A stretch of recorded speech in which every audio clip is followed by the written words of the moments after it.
on in the education sector. With those few remarks, Waziri, allow me also to emphasize that competence-based education is the education system that is going to transform this country from third world to first world. And it is real, and it's coming very, very soon.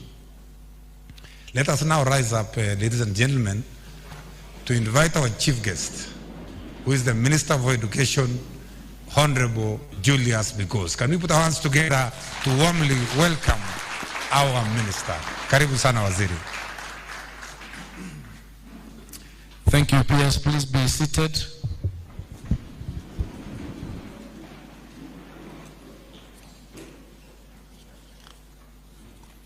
The Principal Secretary, the State Department for Basic Education, Ministry of Education, Ambassador Professor Julius Bitok, our area MP, Professor Phyllis Bartow, the Chairperson of the Kenya National Examinations Council, Professor Julius Nyabundi, the Chief Executive of the Kenya National Examination Council, Dr. David Njengere, the Acting Chief Executive Officer of the Teachers Service Commission, Dr. Evelyn Mitei, the CEO of KUPS, Dr. Mercy Wahome, distinguished guests, ladies and gentlemen, good morning. Good morning again. Ladies and gentlemen, examination and assessments have always stood at the heart of education. They serve not merely as a measure of learning, but as a compass that guides the nation's future. As the Kenya Certificate of Secondary Education, Kcse examination draws to a close with the phasing out of the 844 system, we recognize its historic role in shaping generations of learners. Yet, education must always evolve to meet the demands of a dynamic world. The transition to competency-based assessment marks a decisive step forward, one that shifts our focus from rote memorization to the demonstration of skills, values, and knowledge that empower learners to thrive in the 21st century. It is in this spirit of transition that we gather today to mark the release of the results of the third to last cohort to undertake the Kcse examination, even as we celebrate the progression of the very first cohort under the competency-based education into senior school this coming Monday. This moment stands as both a culmination of a long-standing tradition and the dawn of a new era, affirming our collective commitment to assessments that not only measure achievement, but also nurture the competencies required for the future. Ladies and gentlemen, I wish to extend my profound gratitude to all sector stakeholders who year after year have demonstrated unwavering dedication in preparing our Kcse candidates and ensuring the successful and seamless administration of the national examinations. Their commitment has safeguarded the credibility of our examination system and upheld the high standards that define our education system. Let me take this opportunity to acknowledge the concerted efforts of colleagues across the Ministries of Education, the Ministry of Interior and National Administration, and Information, Communication and the Digital Economy, as well as the Teacher Service Commission during the administration of the 2025 Kcse examination series. In the same vein, may I commend all the center managers, supervisors, and invigilators for their integrity and diligence that have made this examination cycle a success. Today, as we release results for 993,226 candidates, I wish to register my sincere appreciation to His Excellency the President, Dr. William Samoei Ruto, for his trust and steadfast support in enabling our team to implement critical reforms in the education sector. These reforms are geared towards transforming the delivery of learning and teaching in order to nurture and build every learner's potential and to equip them with the skills and competencies necessary for life in the 21st century. Ladies and gentlemen, as we gather here today, the government has employed a record 100,000 teachers since 2023, with 24,000 of these teachers recruited this year. A record total of over 25,000 teachers have also been promoted. To better prepare our teachers for the rollout of the competency-based education, our teachers have been retooled and reoriented to the new system. The primary objective is to strengthen teaching and learning in our schools and consequently to improve our education outcomes. In order to enhance access, we are expanding infrastructure across our basic education institutions. In the financial year 2024-2025, we built a record 23,000 classrooms across the country to support the transition of the first grade 9 cohort. This year, we will construct a total of 1,600 laboratories in various senior schools in order to support practical learning. To anchor these reforms on a solid legal and policy foundation, we will soon be presenting a sessional paper and 11 bills to Parliament for consideration and enactment. Once passed, this will help entrench efficiency and effectiveness in our education system and affirm its competitiveness globally. We also continue to support our learners with capitation in fulfillment of the government's obligation to provide free and compulsory basic education. For this school year, for instance, we released the sum of 44.2 billion shillings as capitation for learners in all public basic education institutions ahead of school opening. This is the first time that capitation has been disbursed before schools open. Heads of institutions are expected to ensure prudent use of these public resources for the benefit of learners and to desist from imposing any extra levies or fees upon parents. The candidates whose results we release today are now expected to transit to tertiary institutions, either in universities or TVET institutions. At the tertiary level, we are implementing the student-centered funding model by which the government supports students and trainees by way of scholarships and loans depending on the level of need of each learner. To enhance access and affordability, fees for academic programs in our public universities have also been rationalized by between 15% and 40%, so that the fees for university education programs range from 5,800 to 75,000 per semester, depending on the program of study.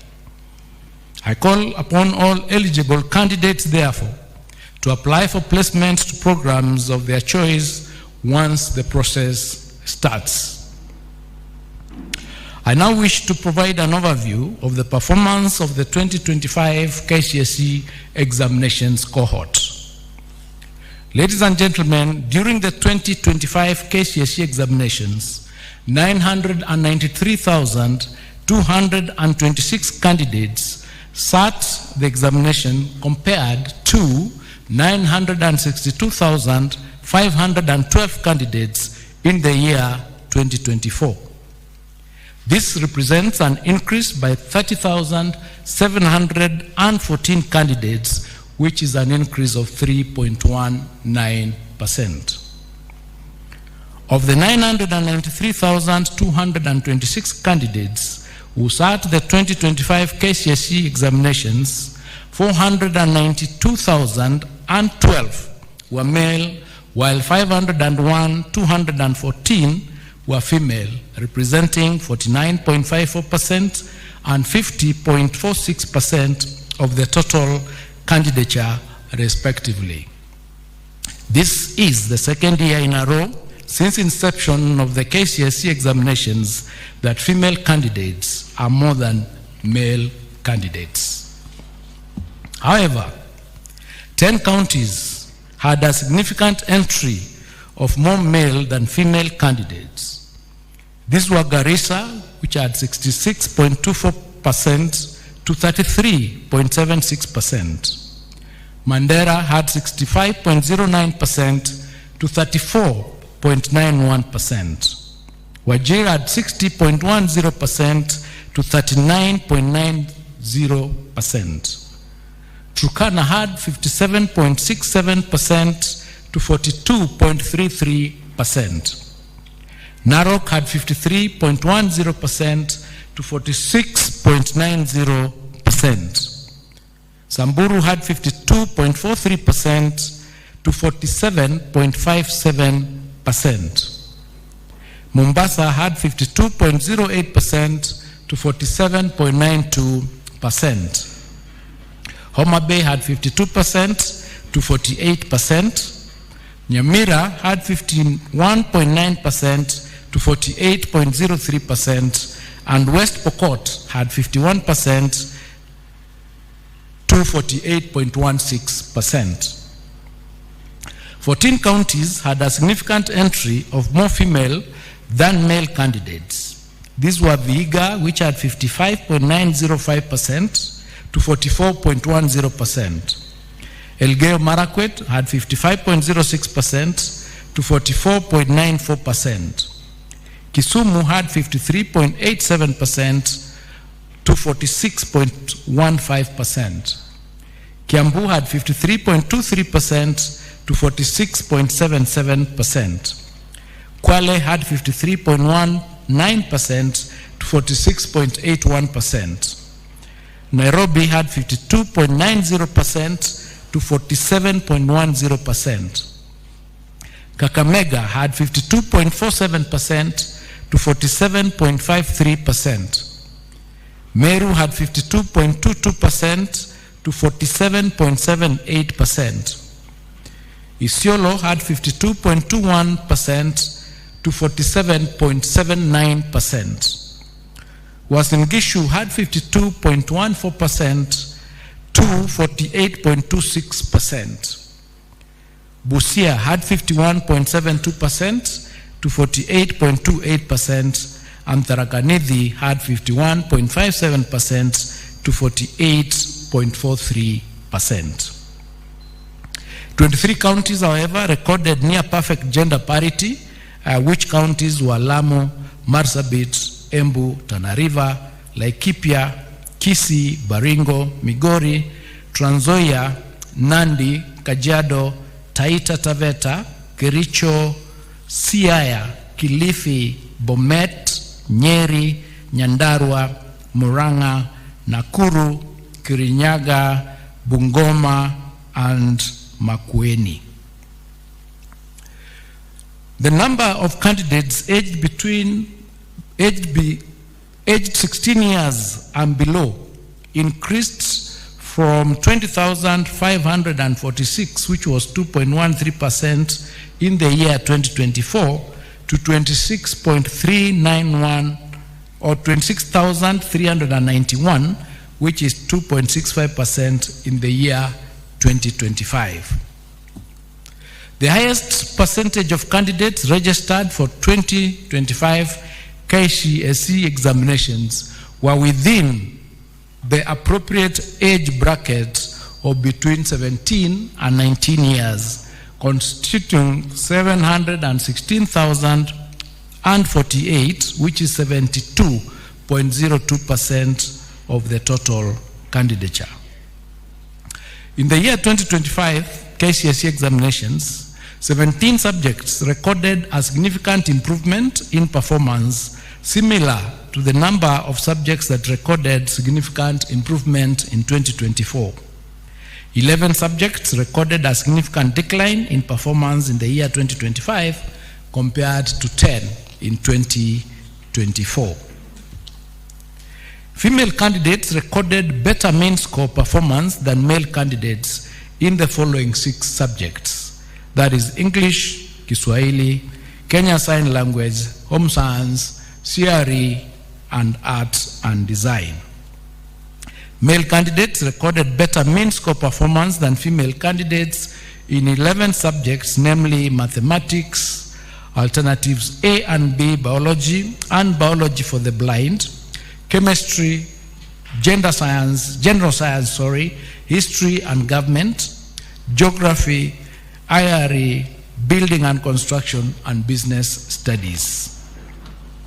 The performance of male candidates was comparable to their female counterparts in the following 7 subjects: Physics, Agriculture, Computer Studies, French, German, Arabic, and Music. The number of female candidates registered in the following 5 subjects was too small to allow for a meaningful comparison of performance with their male counterparts. That is metalwork, power mechanics, electricity, drawing and design, and aviation technology. As has been the case since 2023, Kcse examination, the 2025 Kcse examination results have been graded using the reviewed grading system in which the overall grade at Kcse examination considers mathematics the best performing language among English, Swahili, and Kenyan Sign Language, and the best performed 5 subjects. There were 1,932, which is 0.19% candidates who obtained an overall mean grade A plain in the year 2025 Kcse examination. This is an improvement as compared to 1,693, which is 0.18% candidates who scored plain A in 2024. The number of candidates with direct university entry qualifications of mean grade C+ and above was 270,715, which is 27.18% in the year 2025 Kcse examination. This is an improvement compared to 246,391, which was 25.53% in the year 2024. The number of candidates with grade C- and above was 507,131, which is 50.92% in the year 2025 Kcse examination, compared to 476,889, which was 49.41% in the year 2024. The number of candidates attaining a pass grade, which is grade D+ and above, was 634,082, which is 63.67% in the year 2025, compared to 605,774, which is 62.76% in the year 2024. National schools produced the highest number of candidates with an overall mean grade of A, which was 1,526, followed by extra county schools, which had 197, and private schools, which had 185. Sub-county schools, however, produced more candidates in the category of C+ and above compared to county schools, accounting for 72,699 and 36,600 respectively. I wish to reiterate that our stand on the integrity of examinations in November last year, we indicated that there were reported cases under investigation and that action would be taken upon conclusion of the investigations. At the conclusion of the Kcse examination, 1,180 candidates were found to have been involved in examination irregularities. Consequently, and in line with the applicable law and regulations, their examination results have been cancelled. Individual candidates' examination results will be accessed online through a link on the NEC website or directly through the following link: results.nec.ac.ke, and candidates will be required to enter their index number and one of their names as per the registration data for the 2025 Kcse examination. The results will be live and accessible immediately after the end of this function. It is now my humble duty and privilege to declare the 2025 Kcse examination results officially released.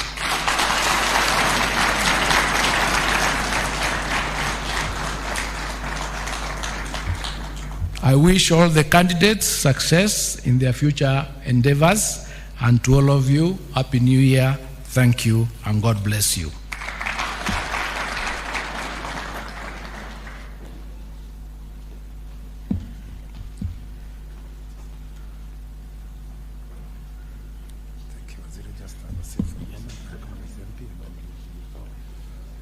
Thank you very much. Let's put our hands together again for Waziri.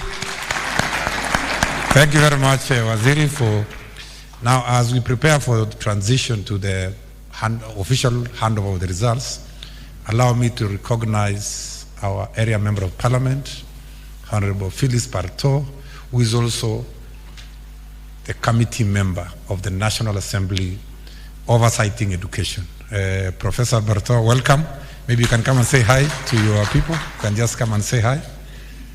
Yeah, for 1 or 2 minutes, and then Waziri now will finalize the remaining part of the program. Karibu, Professor. Thank you, PS. Let me ride on the protocol already observed and use this opportunity to welcome all of us to Kcse High School. Kcse is the only national school in Moiben constituency, and Buenos Aires, it's a great honor for you to bring the results, the release of results to Moiben constituency this day. And I'm glad that I have heard that the students or our schools in this region were not involved in any examination malpractice. And I want to thank our principals, our teachers, and all those who participated in the examinations, the security, all the way, for a very credible exercise. And I'm very proud, as the area member of parliament, I'm very proud of my people of Moiben constituency. I want to take this opportunity also to congratulate all the students in Kenya whose results are being released today. And I want to encourage them that there is no result which is not good. All results are good, and they prepare us for different pathways. So we celebrate ourselves. Even completing high school is an achievement on its own. So I want to congratulate all our students as they prepare their careers henceforth, those who will go to universities, those who will go to TVETs, and those who will pursue different careers in their lives. This is just the beginning, and all will be well. I want to also congratulate my candidates from Moiben constituency, and I know the choice of Moiben constituency to release the results is an indication that the results from our constituency are improved. That's an indication that we improved. So I want to thank everybody, and karibuni sana. Asanteni. Thank you very much. Let's put our hands together for area member of parliament and member of committee of Education for National Assembly. Thank you very much, Mheshimiwa. Pass our regards to the entire committee. As the CS has said, we really appreciate the support we received from the Committee of Education in the National Assembly. Asante sana. It's now my humble duty again to invite Waziri to do now the ceremony. Let us wait a little bit. It's not going to be a long ceremony of presentation of these results. Karibu Waziri.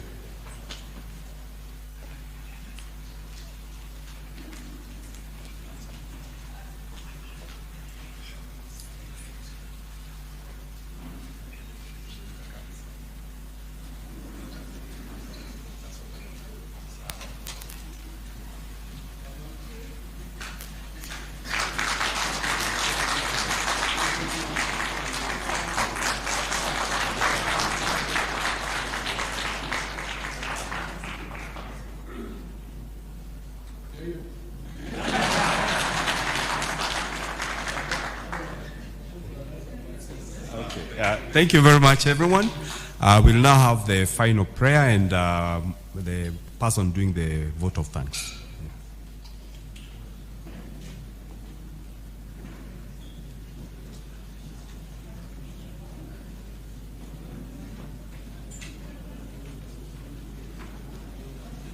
Thank you very much. As it is the order, let us complete with our prayer. And our prayer, before we have the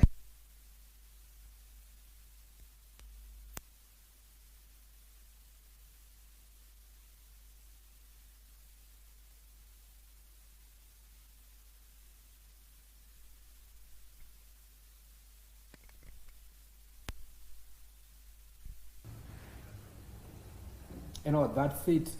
The 2025 Kcse results have been official. And I wish to take this opportunity on behalf of all Julius Ogamba, and that happened at AIC Chibisa's High School in Eldoret, Uasin Gishu County, where also the president has been camping for a number of days.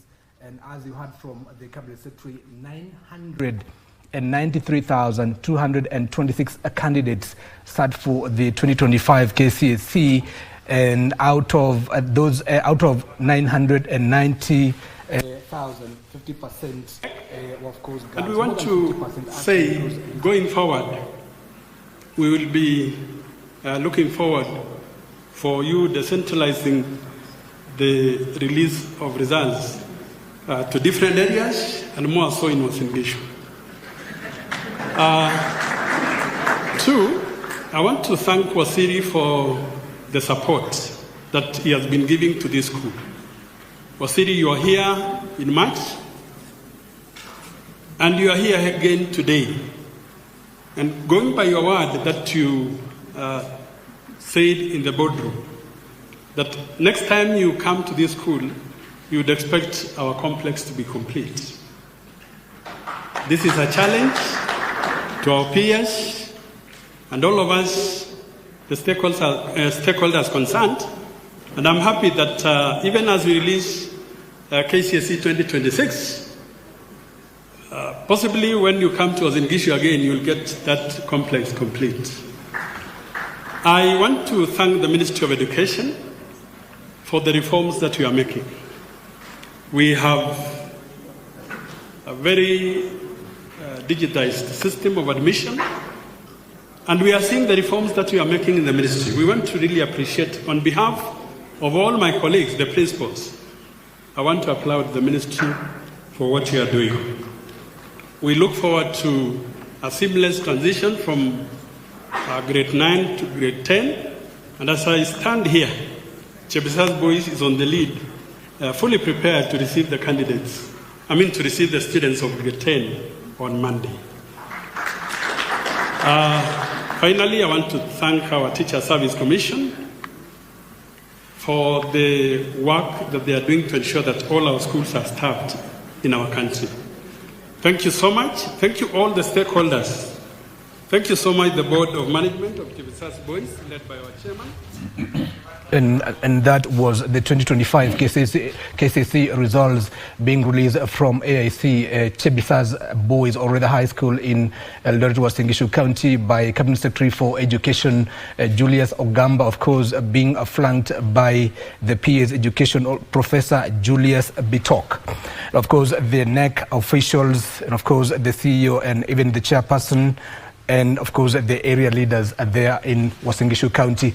And so 993,226 candidates sat for 2025 Kcse, and out of that number, 50%, actually more than 50% were girls, and of course about 49.9% were boys. So more girls sat for that particular paper, rather exam, more than boys. And of course another figure is that 270,000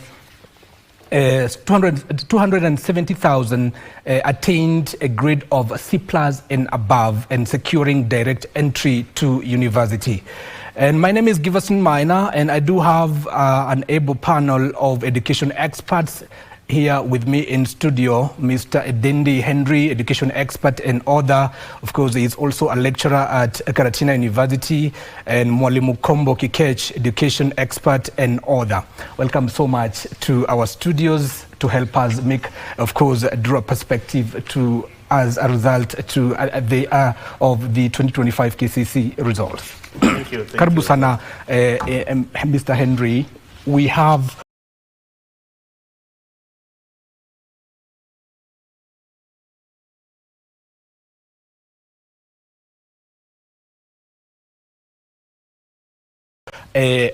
first, your opening remark. What do you make of the 2025 Kcse results? Yeah, it's good to point out that this is a process culminating into the end of 844 system. Definitely, our learners had an opportunity to study the first 8 years in the primary school, and they have had an opportunity to also study the 4 years in high school, awaiting an opportunity to go into the next stage, which is the last 4, and that concludes the 844.